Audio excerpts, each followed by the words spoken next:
Blessing, president of the Rio Grande Foundation, New Mexico's free market think tank. You can find out more about the foundation at riograndefoundation.org. I am here with Jeanne Allen.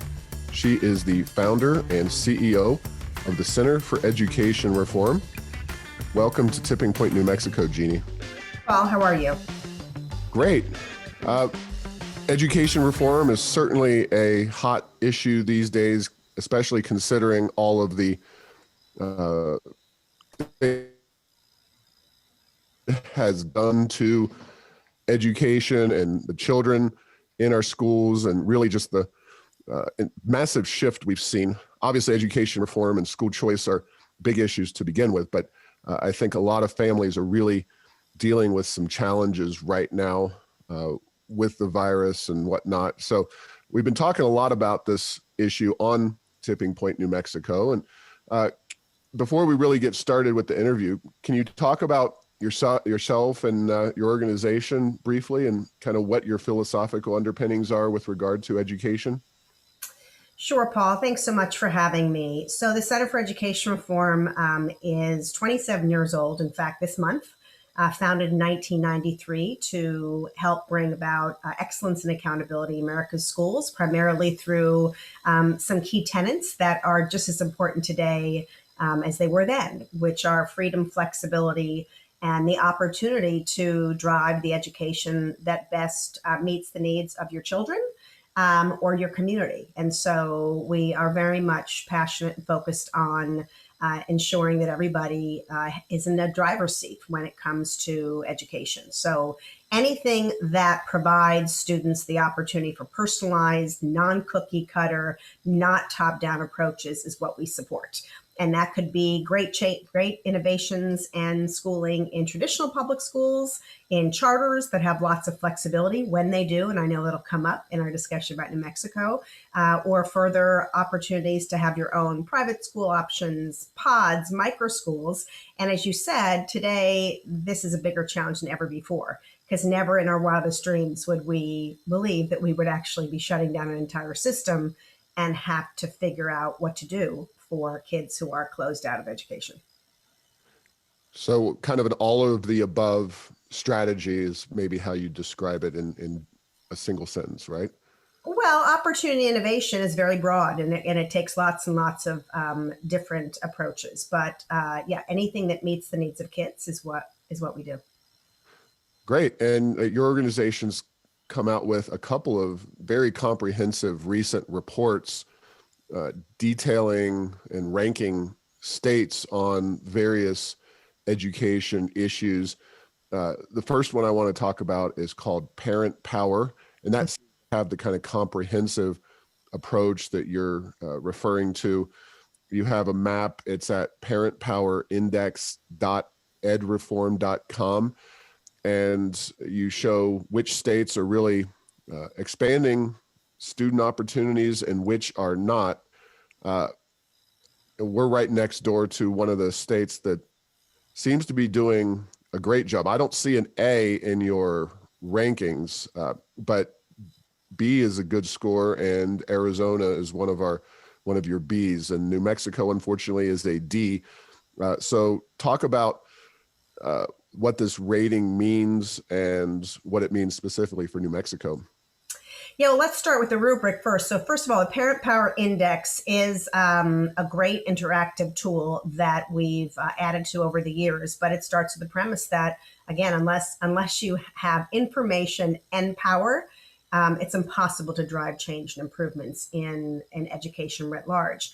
New Mexico is an appalling 63%, ranks number 32 out of 50 states in the District of Columbia. And why is that? It is because the restrictions on how everyone from educators to parents engage with schools are heavy and deep.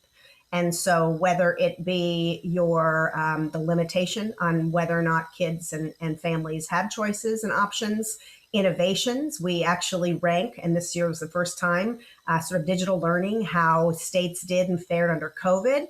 Leadership, both your governor and your legislature were evaluated kind of on a full to empty scale.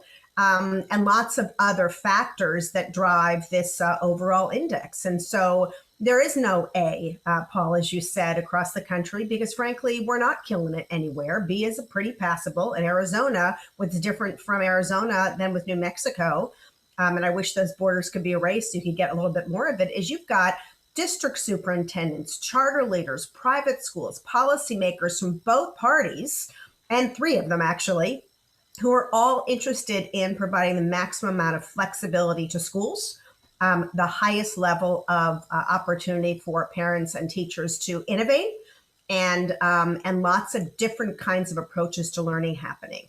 So before COVID and since, Arizona has been a leader, as is Indiana and Florida, and New Mexico has been acting for these many months as if nothing's really changed when it comes to schooling. And so it's really worrisome when we look at the indices that New Mexico fares so poorly, since so few children, less than 30%, actually can read, write, or spell at grade level.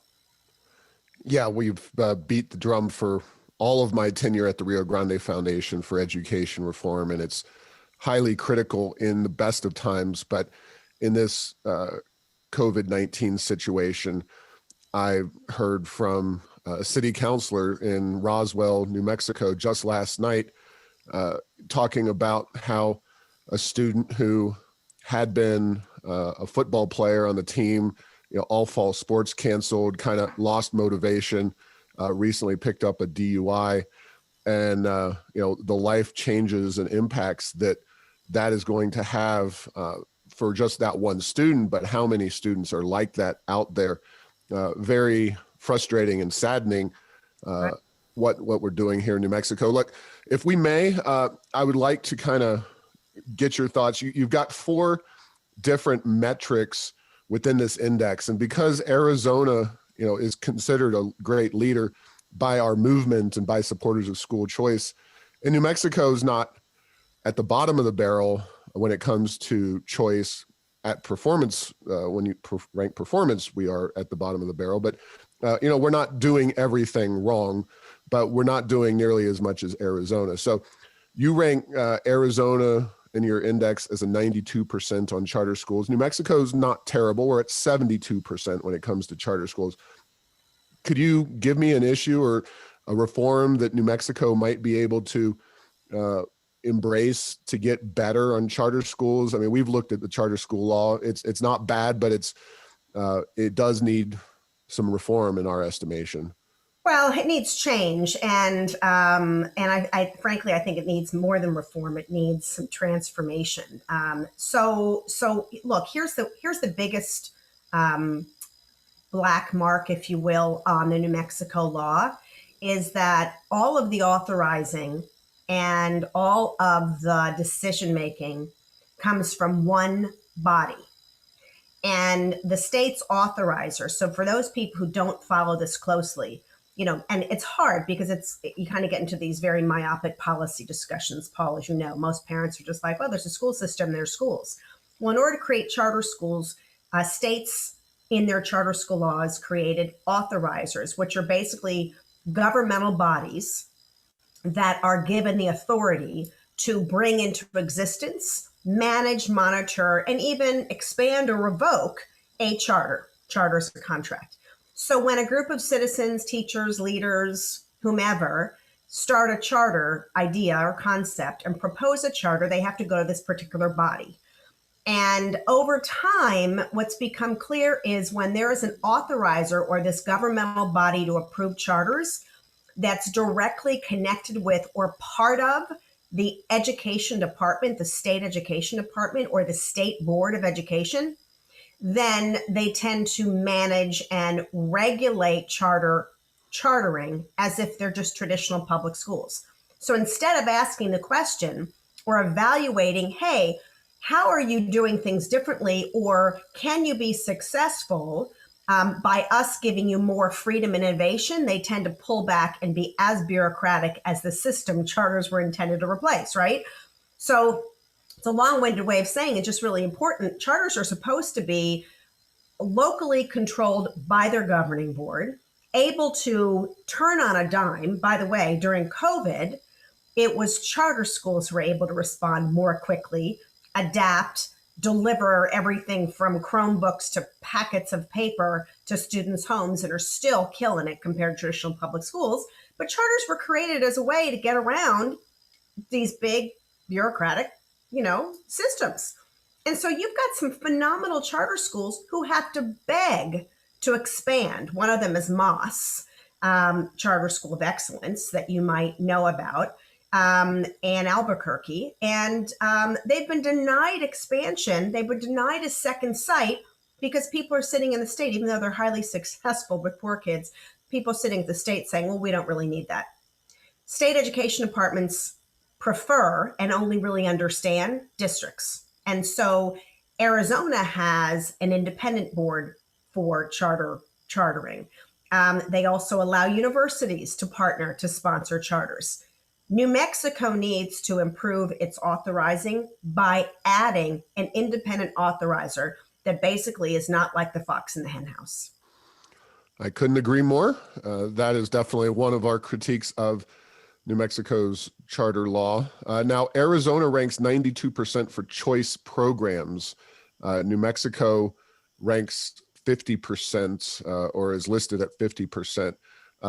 I know Arizona, and to be fair, Arizona is number one in the United States. They're in your index with Indiana and Florida, the three top performers, but Arizona's overall number one. They have 92% in choice programs.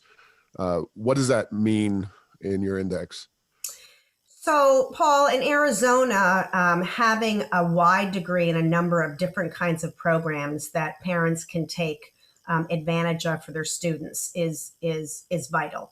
So, first and foremost, Arizona has 5 private school choice programs. They provide roughly 84,000 families with the opportunity to choose the school that best meets their kids' needs. Those range from scholarships for poor kids, for special needs, children with exceptional and special needs. They include tax credit programs. And so there's a wide variety of ways for parents to pursue different kinds of learning environments for their kids. And so we think that's an enormous boost to why public schools, traditional public schools, have gotten better over time, as well as if you're in a state that has charters, innovative school districts, which they rank very highly on innovation as well. Phoenix Union has been amazing to watch during COVID in particular. They have some 29 schools in their district, and the superintendent hasn't stopped creating new ways to reach students. He wouldn't be doing that, he fully admits, if there weren't a very vibrant choice environment. Got it.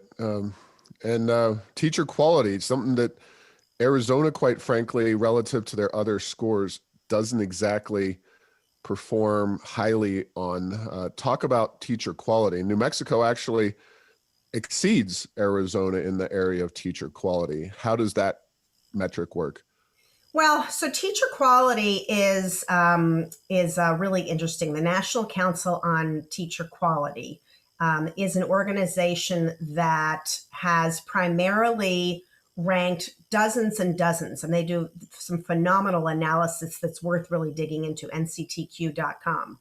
And much of what they rank and evaluate states on range from how well they prepare teachers in terms of requiring a high degree of content knowledge, how much those different indices, if you will, prepare students, whether there's a connection between teacher evaluation and student outcomes, and a whole range of things that are really worth looking at. And that we're still adding some of those things to the website. They're not all the details are on there right yet, but they will be shortly. But so when we looked at 5 of the major factors about how NCTQ evaluates states, it was clear that New Mexico's teacher quality evaluations are much more full of potential for rigor than some other states. And so that was a positive for us. And so in order to be certified, You have to have a certain criteria, subject matter that you have to meet. And so it tells us that there's a lot more effort that New Mexico's been putting into teaching than a lot of other states. Lots to be done. C is still not a great grade, but more or less average. All right. And finally, innovation. Uh, Arizona's at 85%, New Mexico's down at 65%. Talk about that briefly. Yeah, so there were several different ways that we calibrated innovation. We looked at how much the state commits to providing, great, innovations in online learning. So, is there encouragement, right? Is there incentives? Are there ways that the state supports districts who go out of their way to create online and blended learning programs? Some districts, wake up in the morning, again, even pre-COVID, and say, well, there's still a computer lab in the back of the classroom, or you can use a computer for doing work, and they think that's digital learning. Now, digital learning is actually the opportunity to engage with different subject, different content, and maybe even drive your learning faster if a student has to be on a different pace, or maybe slowing it down if they need to be able to spend more time on a particular subject. It's all about using technology to personalize or advance a particular student's experience. And so on digital learning, you've got online courses across the state that districts can take advantage of, but there's only like 1,000 kids enrolled in that. So it's not really something the state has been promoting. There's not any talk of personalized learning or even any evidence that there is interest there. And then when it comes to access, you have some connectivity issues. I mean, while 96% of students in New Mexico actually can access the internet at high speeds, there are still over 10,000 students who basically would fall into the trap of not even being able to get online if they do digital learning. And look at what happened. We have COVID and we have all these issues. So it really requires the state to actually understand the difference between technology and using technology to deliver education more robustly and more uniquely. Yeah, no doubt about it. Especially the connectivity issue has reared its head. And, New Mexico, like Arizona and like most of our neighbors, is a pretty big, wide open state with not a lot of population density in a lot of areas. And, I'm sensitive to the fact that there are challenges with deploying broadband over those large geographical areas. But, kind of getting briefly beyond the sphere of education policy, New Mexico has a gross receipts tax structure in place, which is charged at high rates like 7 and 8, 9%, in which they tax broadband deployment and other kind of infrastructure that's deployed by these private companies. And they've tried for years to repeal that tax as a way of improving broadband deployment. We still haven't gotten the legislature to be willing to do that. So that's not the entire situation, but it would be great to have more broadband technology in the hands of students and parents. Well, and if I may, Paul, also weigh in on that briefly, the other thing about sort of the innovation is there are tech companies out there that have literally little boxes, like hotspots, that can be delivered readily and really easily to people in far off rural communities, of which you've got many that you're referring to. And so, there are, Khajiit, I think, is one of the companies. There are others that are obviously under enormous pressure right now because they are offering so much to so many people. But if New Mexico, like, these things are simple, right? You don't need a legislature to pass it. You could have a forward-thinking superintendent or governor stand up and say, hey, I challenge business and technology to put New Mexico fully online. Tell me what it's going to take. You don't hear that from many states or many state governors. And that's what you need. That's what you hear, like business, right? When you hear some states say we're open for business and they start inviting companies to come, or they go in bidding wars to give like Amazon a tax-free status. why aren't we doing that with school and connectivity? This is like a no-brainer. And so I think once again, New Mexico suffers from thinking somebody else is making the decision all the time. Oh, educators have got that covered. Oh, superintendents have got that covered. They simply don't, and they're not nearly as exposed to the kinds of education innovators and entrepreneurs that could and would come to your state if they were invited and encouraged. Yeah, and New Mexico, I know they've received and have gotten over the years federal grants supposedly for the purpose of deploying broadband in rural areas, and hundreds of millions of dollars spent. I'm not saying we haven't seen any result from that, but it does seem New Mexico has this mentality of what will Washington do for us in terms of getting whatever done in the state, as opposed to trying to partner up with private businesses and get some of those investments done without relying on handouts from Washington, D.C. And, it's just a mentality thing, it seems like.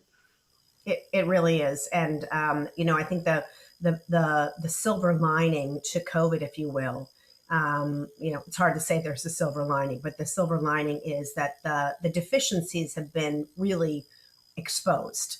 And the lack of appreciation for what individuals can do once they have flexibility or freedom. I mean, if we were driving money into parents' hands, which we should be right now, and educators, quite frankly, and saying, you go figure out how to educate students because our system obviously has to be closed or has to be limited.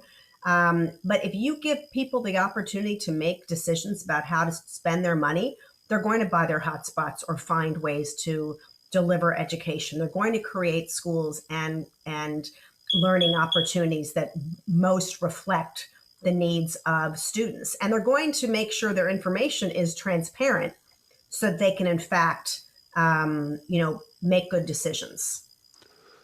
All right. Well, we're going to move on to another report, but kind of as a transition point, Arizona is obviously really a model in terms of education reform, and that's going to be apparent again in your second rating, which is the charter school law rankings and scorecard. I frequently tell legislators and try to show Arizona as the model, at least as a starting point. Every state has its flaws, and we pointed to Arizona not being as good as New Mexico in one indicator in the first report. But would you say Arizona should kind of be the model for New Mexico in general when it comes to education reform, knowing that there might be individual states elsewhere that do better on certain indices? Or would you point maybe more specifically to different programs in different states? Like what is Arizona's secret sauce here? So I think Arizona, what I would say is first and foremost, no two states are alike, right? And there's lots and lots of similarities. And there are some models that, and frankly, a model law that we put out there that meet the test of the major components of every law. Every law needs to make sure that they're delivering 100% equity in financing to individual students or charter schools. I mean, anything less than 100% is saying that a student who attends a charter school is less public than the next student. Why would you ever think that it's okay to fund an improved authorized public school less than 100%?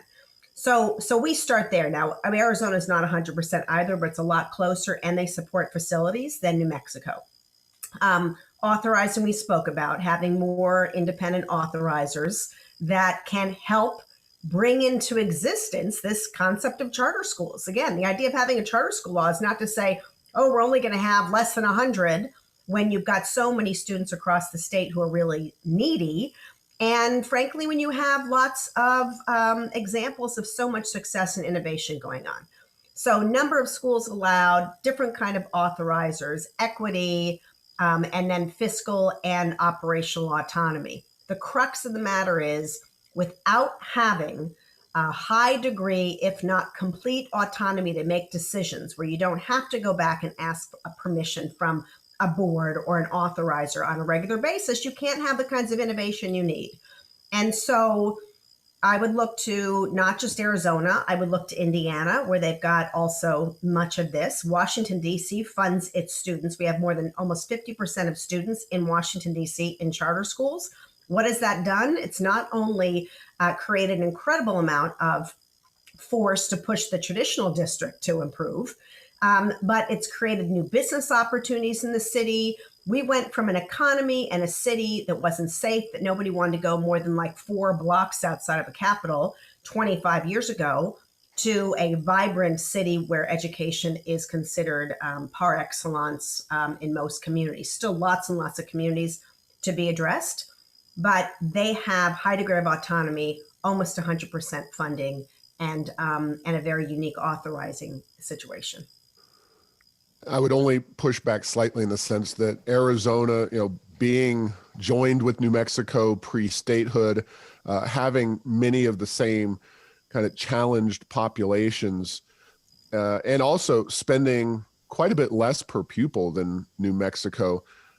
Arizona seems to do an awful lot right, and with some of the same challenges. You hear so often from New Mexico that, oh, it's the poverty, oh, it's the majority minority status, oh, it's this, oh, it's that. And Arizona has many of the same challenges, and they've had really tangible positive results when it comes to test scores and all the things you want to see in an education system. I'm not saying other states can't be models. Indiana, Washington, D.C., obviously not a state, but we really could learn a lot from Arizona as a starting point. Totally agree. Okay, your charter scorecard here, and this is available at edreform.com. It's got a little more of a hyperlink to it, but we'll post it in the show notes. And again, Arizona is the only, well, actually in this case, Arizona is the only A with their charter school law. They rank the highest in the entire country. Washington, D.C., as you note, is a high performer as well.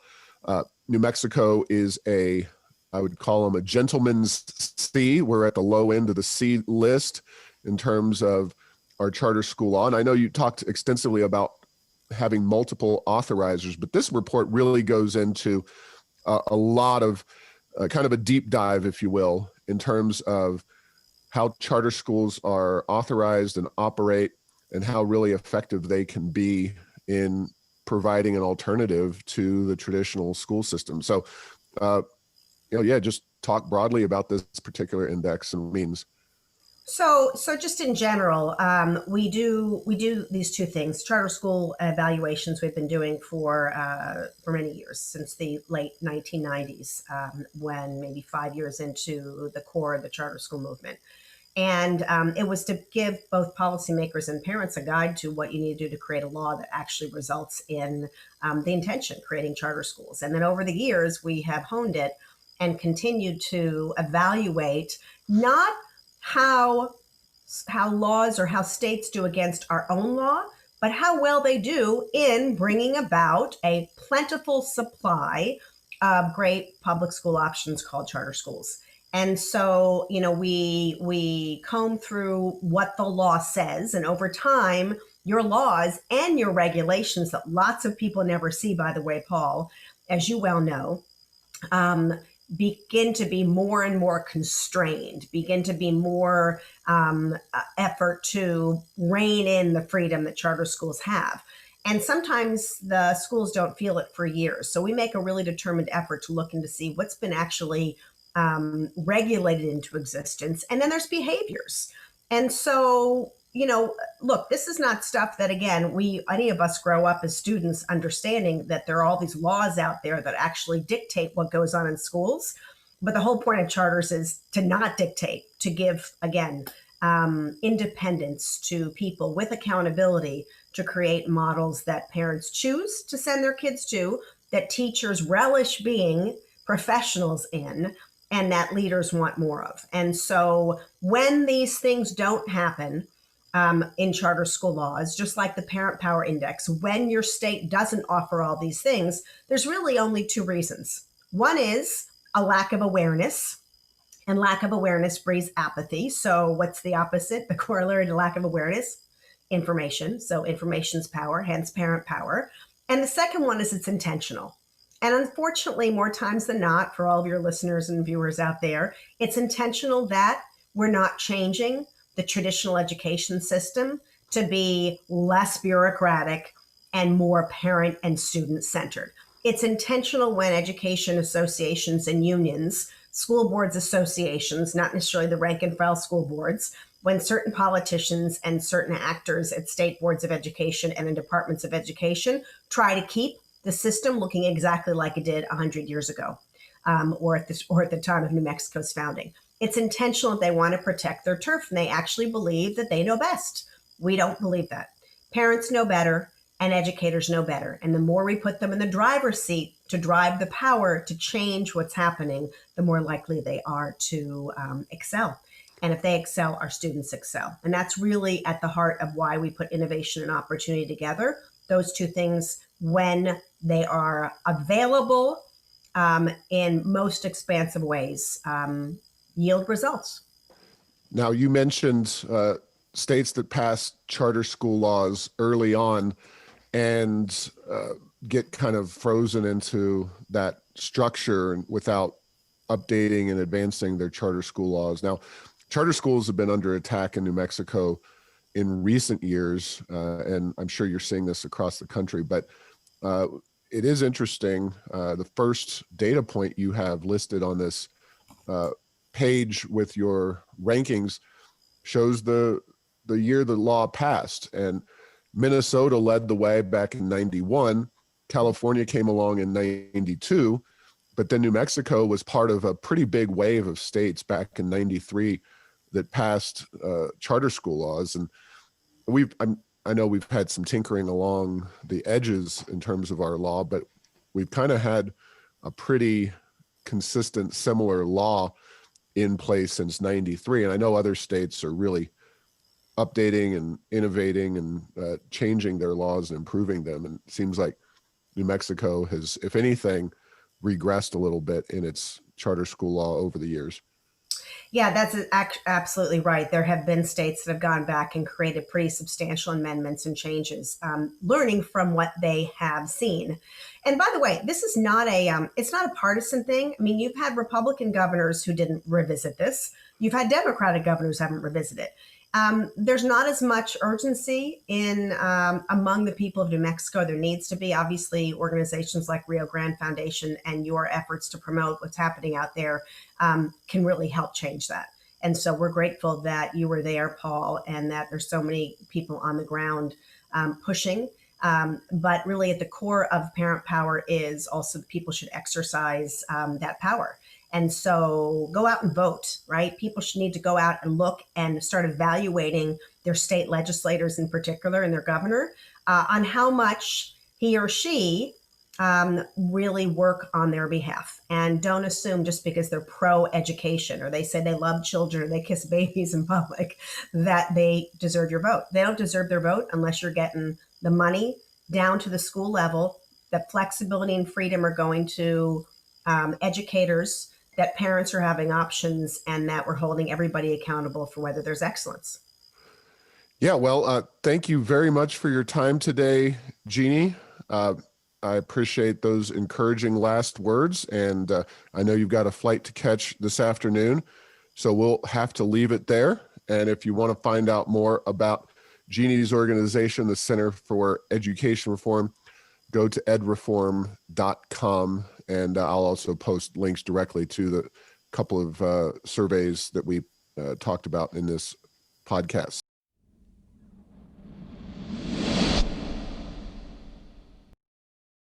Let's move on to more economic-oriented policies. And a new report from the Pew Charitable Trusts, reported by thecentersquare.com and also posted on Errors of Enchantment. This Pew report notes that New Mexico had the fourth highest volatility in tax revenue collection over the last 20 years. And that is a challenge for policymakers.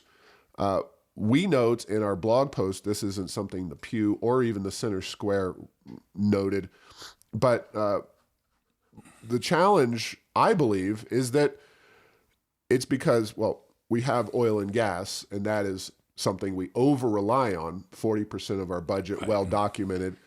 Now, the thing that people may not know, and this includes reporters and the Pew Center, we list in our blog post at Heirs of Enchantment the other states that neighbor us, and the volatility number. It's a volatility numbers aren't like other numbers. You can't necessarily judge them easily against each other. But among states in our region, Texas actually has the least volatile tax revenue by quite a bit. Even though it's a huge oil and gas state. Exactly. And but the reason is they have a very large private sector economy outside of the energy sector, and New Mexico, unfortunately, does not. Is that kind of how you're seeing it, Paul? You're like a Jeopardy contestant who just hit that buzzer before Alex got the question out of his mouth. Yes, that is exactly right. It's not necessarily the fact that we have oil and gas. And now this is, of course, a lot of liberals and progressives will say, well, we should keep it in the ground. That way we'll have less tax volatility. Yeah, and we will. Bankrupt, guess what? If you have no tax revenues and everything goes to zero, guess what? Volatility goes to zero, meaning zero never changes. So exactly. And that is our big problem and challenge here in New Mexico, is that as the Rio Grande Foundation consistently argues, we do need to diversify our economy, but diversifying our economy does not mean shutting down oil and gas and then searching for other ways to fund government. It means adopting policies like Texas has, starting off the top of my head, like a zero income tax, like a right to work law, and many other policies that will enhance our ability to attract the kinds of businesses that Texas already has. Now, it'll take time, even if we were to have a absolute miracle and the legislature this session were to enact those kinds of policies, which, barring a true miracle on election day, will not happen. But the fact is that it does take some time to earn your bona fides as a business-friendly state. But the longer we avoid having these difficult discussions about reforming New Mexico public policy, the longer we're just going to be pushed to the side economically. And the real prospect, as Professor Peach in our recent podcast talked about, is he thinks, and I'm not going to disagree with this. I'm not going to say I believe 100% of it, but he is saying, and a lot of people are saying, that the future of oil and gas is not particularly pretty. He thinks that over time, oil and gas will decline in terms of just net production, let alone demand, or all the things that we have relied on, because demand will fall over time as our economy moves away from those two products. Now, he may or may not be correct, but the writing seems to be on the wall. Certainly, you would think that maybe it's a time to consider economic diversification in New Mexico and try to do our best during a time of struggles in the oil patch, that this would be a warning sign to go ahead and enact some free market policies that'll make us in a little better position on the volatility alone, but just in general, moving forward to be more attractive to business. Yeah, and I agree with you. And the issue with regard to oil and gas is, wasn't that many years ago, people started to talk about peak oil, meaning we've produced all the oil we ever can produce. And so they talked about peak oil in terms of supply. Well, now people are talking about peak oil in terms of demand. Exactly. And the key is that those who think that we won't be using oil 100 years from now, it's one of those, I won't be here to see it, but I would like to make a long-term bet that I place in my estate. Oil is just too valuable, and where batteries are, where all these other technologies are, I'm not sure that they'll be ready to take over the entire economy in 1,000 years, much less 100, but I'm pretty confident about 100. And so why is oil going down? Well, back in the 70s when we put catalytic converters on our cars, my dad bought a large pickup truck that I think driving around town got 7 or 8 miles to the gallon. Well, now you have a large pickup truck that will be getting, 15, 16, 18, 20 miles to the gallon. Just improvements like that cause there to be less use of oil. Doesn't mean it's not going to be there, but yes, can we rely on oil to pull New Mexico out of its problems? We can, and to this point we have, but that does not mean that that's a good long-term strategy necessarily. It's like, what else do we need to do to get our economy going? And what are the inputs, as you pointed out, that are necessary? I'm always top of my mind. It's not a list of, it's not a complicated list. It's like I always put reform of gross receipts tax would be one, making sure we have a quality education system, making sure that crime is under control and people feel safe in their homes. You know what? That's a pretty good list right there. You make significant progress on those three. I think economic development in New Mexico gets a whole heck of a lot easier. And we could be a rapid economic power in just a few years. Will that happen? I don't know. What do you think, Magic Paul? 8 Ball is not looking very good. It's not looking good right but, now. we'll know a lot more after Well, let me look at November. the 8 Ball. It says check back in a year, and I'll let you know. So I think check back in a month, and we'll know a heck of a lot more. Not even a month. Just to be clear on this, when you talk about volatility, that should not be taken to mean that New Mexico suffers from a lack of tax revenue or money flowing into the government on a consistent long-term basis. It simply means that over time, you get a lot of ups and a lot of downs as oil production grows and prices go up, and then things change and you move in the opposite direction. We, in a separate post, noted that New Mexico's tax burden is indeed heavy, 7th highest in the entire country as a percentage of income. And again, as we usually do, we rate this against our neighbors. Federation of Tax Administrators data, New Mexico is at 8.5%. This is state burdens.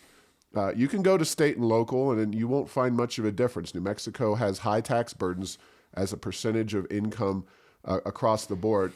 Utah is at 6.5 or so percent. Sorry, my own text is a little small for my dying eyes here, but 5.75. I mean, we're way above the percentage at the state level relative to other neighboring states. And we have those permanent funds that provide some bulwark in down economic times for oil and gas and just down times in general. So we have rainy day funds and the like, and those are all well and good. But in general, the idea that New Mexico does not spend enough money or doesn't have enough tax revenue flowing in could not be further from the truth. And we know that this will be a discussion item for the legislature. Professor Peach himself mentioned this in an Albuquerque Journal column. We didn't get to talk too much detail about raising taxes, but there is no doubt that if the election goes the way that we fear, we certainly hope that the legislature is a little more sane than it has been, but chances are also good that it could go the other way. We fully expect that tax increases will be on the table yet again. I mean, heck, they raised taxes at a time of $1 billion surplus. You don't think the Democrats in Santa Fe are perfectly capable of raising taxes when we're facing the kind of revenue crunch and economic uncertainty we face now. So, even though businesses are in dire shape and full swaths of our economy are facing incredible challenges, these people look at government, and we've talked about this. I think this is the central organizing principle of New Mexico government, is that government is not here to support and make conditions ripe for businesses. Government is first and foremost there to make sure that itself is funded, and that if businesses can survive, that's great.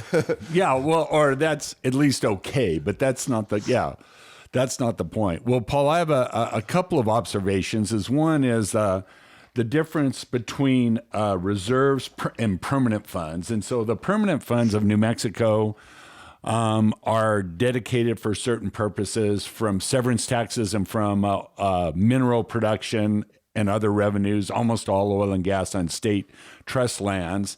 And those funds have built up into the billions of dollars. I haven't looked recently. The combination of the two, somewhere around $20 billion. So the earnings from that is a huge amount of funding for education and the rest of the state operations. One of the things that when something's volatile, you want to have additional reserves. And starting under Susana Martinez in the 2007, 2008 timeframe, reserves became much more important. And the legislature has seen that maybe that is more valuable than they initially thought, having some more money. And all that said is it's a lot like the family finances, is to have some money that if someone loses their job, or in this case, the tax volatility of oil and gas is such that the revenues don't come in, you don't have all of this upheaval in the operations of your state. I think those are good things. I think we probably need more of those. And then the other issue that I wanted to talk about is when you talk about tax burden as a percentage of revenue, it's a little like volatility. There's two ways you can make that go. If New Mexicans had the same tax burden and made more money, then that percentage would go down quite a bit. But the bottom line is we're taxed relatively highly. Our incomes are relatively low, and so therefore the percentage is high. Well, it's back to that economic development approach, creating jobs that actually pay decent wages, all the good things that does for the state and what policies are necessary. But again, a lot of interrelated issues that really have a big impact on the state of New Mexico. And then the final thought is that any reforms that are made, any progress is made, the other thing that makes it tough politically is there's not a magic wand that you can wave, that even if everything was done perfectly from a policy point of view, it takes some time for these things to go forward and to become effective. And in addition to that, it takes a while for people that are looking to invest in the state to be confident that these changes won't be undone quickly. So that's the other thing. It's one thing to say, okay, we're going to cut taxes. But if you're a business and you see the state cuts taxes when times are good and raises them when times are bad, you're thinking, well, this tax cut is not necessarily something to be relied on when I'm making an investment decision in terms of whether I want to operate my business in New Mexico or not. No doubt about it. Great points. And I think the fundamental challenge here is that if people feel like and are getting a great return on the tax dollars that they are having taxed away, we're getting a world-class education system. The tax burden is done in such a way that it's fair and relatively transparent and not harmful to businesses. You can do other things well. You can have good public safety and succeed just fine. But unfortunately, and you see this in studies, I think it's Wallet Hub that has one of these reports showing that New Mexicans do not get much bang for their buck when it comes to government taxation. And that is a reality, I think, that we all live with here in New Mexico. And even if you think your tax burden is just fine, it could go up, you have to be asked, and any honest answer would say that we are not getting much bang for our buck in terms of a high-quality education system. And that translates into higher education as well. Public safety is not particularly good in the criminal justice system, et cetera. So we could be doing a lot better, but our view is that we can do both better in terms of these outcomes, as well as having a lower tax burden if we focused our attention on core functions of government, not film subsidies, not just massive investments in branch campuses all over our state and higher education, not administrative bloat at the public school districts and PED. And of course, we also need to open our economy up. And we also posted a chart from the Legislative Finance Committee in which we showed that, the Bureau of Labor Statistics showed the pain of the lockdowns is not at all being shared equitably. And they looked at employment by industry, 2019 August, 2020 August, so over the span of a year. There are some industries that are getting absolutely hammered. Mining and logging, which is oil and gas oil in and New gas. Mexico, the preponderance. Exactly. So that's down 30.3%. Leisure and hospitality, which of course is tourism, which it amazes me that it's only down 29%. But depending on how you factor those folks in, certainly tourism has been completely hammered as well. Now, governments, not so much. And I think this is kind of getting back to the philosophical underpinning of New Mexico government is, when you talk about we're all in this together, we're really not, because if you are getting a government paycheck, you are more than likely still seeing a consistent paycheck. You may not even be working as hard. I'm not saying not all. Some are working harder. I certainly know some teachers are putting in a lot of extra hours to make sure that the online classes really work. But overall, government is very consistent, down only 3.3%. And and when you're down 3.3%, that's probably, retirement and normal turnovers. You don't fill a few positions. When you're down Right. 30%, that's dramatic, like energy and tourism and restaurants and the like. Now, it's fair to say that the governor perhaps could not really do anything directly to bring oil and gas jobs back. That's a global market. We've seen tremendous volatility and declines in general in prices in the oil and gas sector. We've, that is maybe beyond governor's control.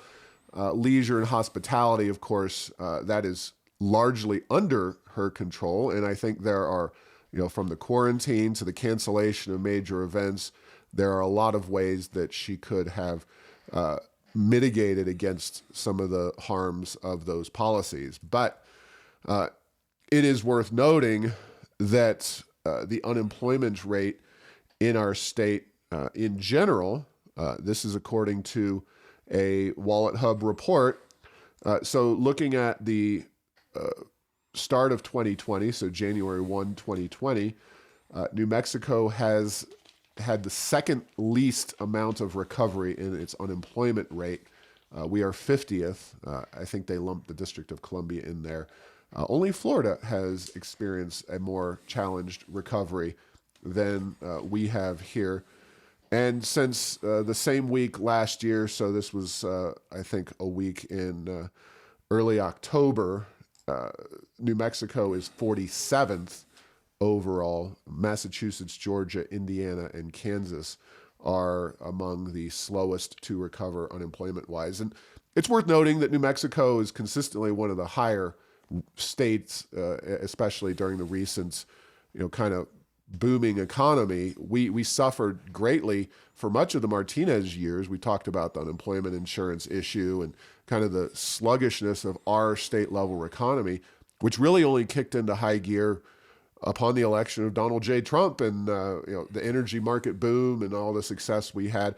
But still, our unemployment rate was among the top 5 or 8 highest in the country. And so that means this recovery is all the more anemic based on the fact that we started at a higher place. Florida, I think before the recovery, before the COVID hit, was in the 3% or so range. We were in the 5% or so range. So they had a number to come back to. Yeah, no question. And there's, just when you look at Florida, Florida has a relatively diversified economy, but they also have a lot of tourism, and certainly the COVID crisis has damaged that industry, regardless of whether you're open or not. You know what I mean? The level of air travel down dramatically. About the only time I see airplanes traveling now is night, and those tend to not be passengers. Those tend to be UPS, FedEx, Amazon, and the like, flying packages back and forth across the country. But the other interesting aspect for New Mexico is, the tourism industry, which was basically a big industry for New Mexico, is also suffering dramatically. And so we have oil and gas down tremendously. We have tourism down tremendously. We don't have huge amounts of private sector activity and employment outside of those two industries, relatively speaking. So New Mexico is finding itself increasingly between a rock and a hard place. And so, we have our challenges to go forward. All right, Wally, we only have a few minutes left in this podcast, but we've had some requests specifically to take a look at the ballot. And I know early balloting is already happening, early voting. You haven't voted yet? No, I almost made it the other day, but then I got a phone call. I had to run back and jump on a Zoom meeting. But in the next day or two, I plan to go, because maybe I ought to go before the announcement. Maybe we can't vote in person after this afternoon, although I don't believe that's going to be the case. No, I doubt it. And, so much of what's on the ballot, there are a lot of partisan races. We cannot take partisan positions on those races. If you're looking for signers of the pledge, go to riograndefoundation.org/pledge, and you can find that information. There's a boatload of judges for retention and whatnot. So we can really talk here about the constitutional amendments and some of the bonds. And really, there's two constitutional amendments. One is relating to transforming the PRC from a 5-member elected statewide board to a 3-member appointed board. We have had two different guests, Kenneth Costello, kind of sharing the general perspective of the Rio Grande Foundation. It's a close call, but we support that issue. We had Jefferson Byrd, PRC commissioner, with the alternative perspective. I think there's good arguments on both sides, but overall, despite the governor being kind of behind this whole PRC adjustment, I just think you're going to get overall better commissioners, more responsibility for the body and its outcomes. And you go down the ballot in an average election, and very few people know who their PRC commissioners are and what that body even does. And I think it's better to have those kinds of people nominated and put forth by a governor, as opposed to, kind of that, who do I vote for now for the PRC? Oh, I'm just going to vote for, I'm a Republican, I'm going to vote for them, or I'm a Democrat, I'm going to vote for them. Well, and that is a problem with some of these down ballot races, and particularly with the judges that have partisan distinctions, is it's pretty hard to know who your person is or to know much about them. It is indeed a very diligent voter that has knowledge about the specifics of any given judge, much less whether their PRC commissioner is good, bad, or indifferent. And I do find it interesting on the PRC. You and I off air have had a little bit of disagreement. My underlying premise is that whether it's appointed or elective, having high quality commissioners is the key to a well-functioning regulatory commission. And I'm, the old saying, I'm old enough that I remember back when we had a appointed commission that performed so poorly that's why the elected commission was brought into play. And so it's interesting, everything that is old is new again. But I do think that will be an interesting one, because you're asking a voter that we've already said may lack a lot of knowledge and on any specifics to say, do you want less power in the ballot box and give more to the administration on this particular nebulous, not well known, not well understood, but very important agency? We'll have to see how that turns out.